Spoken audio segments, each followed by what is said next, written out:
enjoying His fullness. From His fullness, we have all received grace upon grace. John 1:16. Just before the service last Sunday, the little band of praying saints was hard at work fighting for the faith of our people and for the churches of the Twin Cities and for the nations as they prayed. At one point, one man prayed the words of John 1:14 and 16. And the Word became flesh and dwelt among us, and we have seen His glory, glory as of the only Son from the Father, full of grace and truth. For from His fullness we have all received grace upon grace. It was one of those epiphany moments for me. God granted in that moment that the word fullness, from His fullness, carry a fullness that was extraordinary in its effect on me. I felt some measure of what the word really carries, the fullness of Christ. I felt some of the wonder that, yes, I had received grace upon grace from this fullness. And I was at that moment receiving grace upon grace.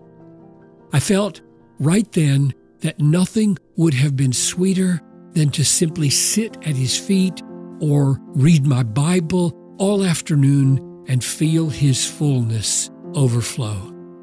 Why did this fullness have such an impact on me?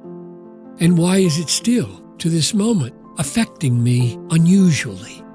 In part because the one from whose fullness I am being drenched with grace is the Word that was with God and was God, John 1:1 and 2, so that His fullness is the fullness of God, a divine fullness, an infinite fullness.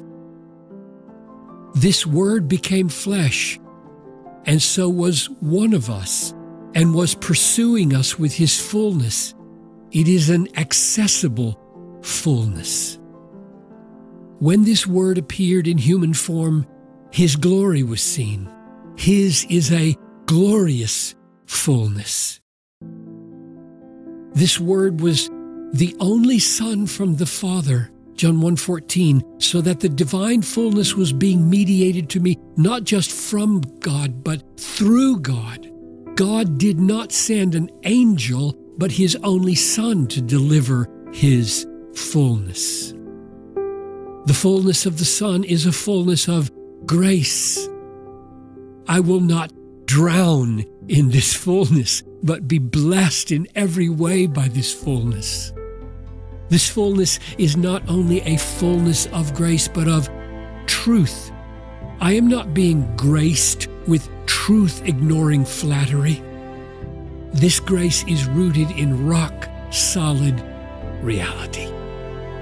Is it any wonder, then, that I would feel astonished and full of joy at the fullness of Christ?